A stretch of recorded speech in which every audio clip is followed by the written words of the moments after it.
Hello दोस्तों, नमस्कार। मैं अपने यूट्यूब चैनल में आप सभी का स्वागत करती हूँ।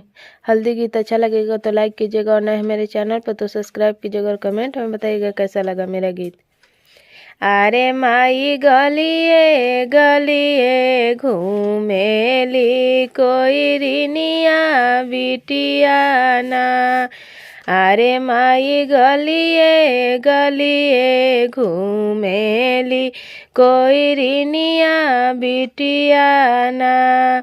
अरे माई के ली है काचा हर दिया हमार। अरे माई के ली है काचा हर दिया हमार। अरे माई घर में से निकले ले दिनेश पापना। अरे माई घर में से निकले ले रंजित भैया ना। अरे माई हम ले काचा हर दिया तोहार। अरे माई हम ले काचा हर दिया तोहार। अरे माई हमारा घरे बबुआ कुआर बारे ना।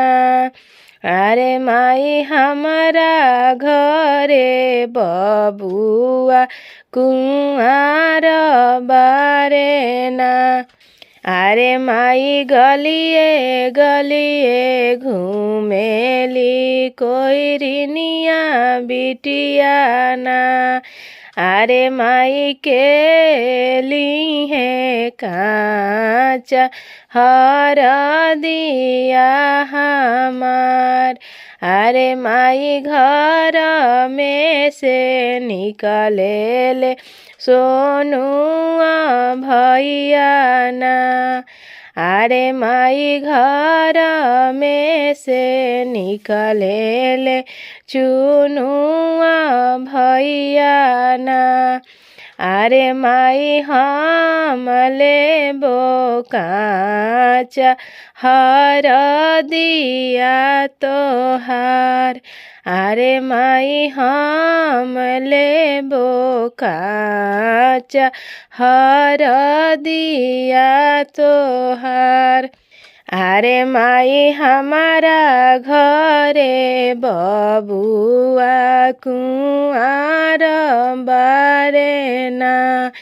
अरे माई हमारा घरे बबुआ कुआर बारे ना। अरे माई हम ले काचा हर दिया तोहार।